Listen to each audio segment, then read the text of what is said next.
আসসালামু আলাইকুম। আমাদের ভবিষ্যৎ প্রজন্ম কি হবে আমরা কি বলতে পারি?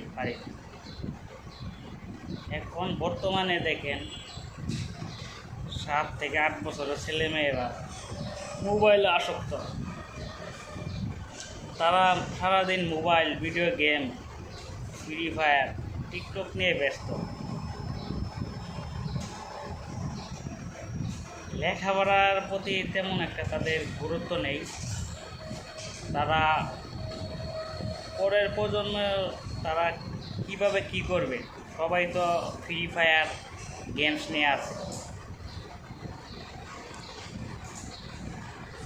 তারা কোনো কাজ শিখতে পারবে কিনা জানি না, লেখাপড়া ছেড়ে দিয়েছে। আমরা যেভাবে কাজ করছি বা কাজ শিখছি তারা এইভাবে নাই। আমাদের সময় মোবাইলটা তো ছিল না। এখন দেখেন 10 বছর হইলে মোবাইল 5-7 হাজার টাকাতে একটা মোবাইল কিনা চালু করে দেয় ফ্রি ফায়ার খেলে। অথচ তাদের বাবা মা কি কষ্ট করে, কারো বাবা মা রিক্সা চালা, কেউ অটো চালা, কাজকে ছোটো করে বলবো না। আমার বাবা একজন কৃষক, সে গ্রামে ধান চাষ করে, মা বাসায় দেশে গ্রামে থাকে, আমি ঢাকা শহর থাকি। আমরা যেভাবে কাজ করছি বা শিখছি আর পরের প্রজন্মে এইভাবে কাজ মনে হয় না তারা কাজ করতে পারবে কিনা জানি না। তাদের অভিজ্ঞতা হয়ে গেছে ফ্রি ফায়ার, টিকটক। ছোটো ছোটো বাচ্চারা কীভাবে মোবাইল আসক্ত হয়ে গেছে। তাদের এক একটা মোবাইলের দাম 7,000, 8,000, 10,000, 15,000 টাকা দাম। তারা বোঝে না যে তাদের বাবা মা কী কষ্ট করে তাদের জন্য উপার্জন করে, তাদেরকে লেখাপড়ার জন্য স্কুলে পাঠায়, তারা স্কুলে যায় না। তারা কি হবে জানি না পরের প্রজন্ম।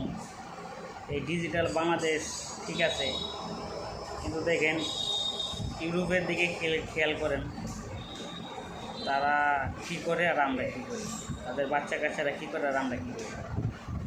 বিশেষ করে চায়নার দিকে একটু নজর দেন।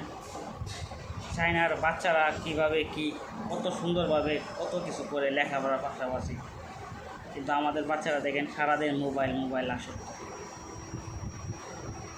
জানি না কতটুকু কী হবে। আমার ভিডিওটা আপনাদের ভালো নাও লাগতে পারে, দেখতে নাও পারেন, কিন্তু এটাই সত্য।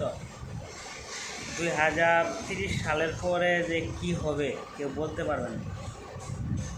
বাচ্চারা ঠিক মতো লেখাপড়া করে না, স্কুলে যায় না, স্কুলে যেতে মন চায় না। কী জন্য জানা? এই মোবাইলের জন্য।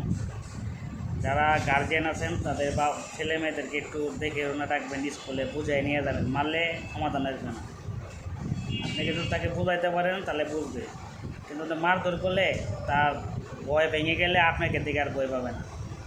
তা আমি সকল গার্জেনকে বলি, আপনারা সবাই আপনাদের বাচ্চাদের প্রতি নজর রাখবেন। বর্তমানে কিশোর গ্যাং বাইরে গেছে, তাদের জন্য একটু অ্যাবাউট রাখবেন, লেখাপড়া স্কুলে পাঠাবেন, তারা কী করে না করে একটু খোঁজখবর রাখবেন। সবাইকে ধন্যবাদ। আর যারা ভিডিওটা যদি খারাপ হয়ে থাকে বা ভালো হয়ে থাকে আমার কমেন্ট বক্সে জানাবেন। সবাইকে ধন্যবাদ। আসসালামু আলাইকুম।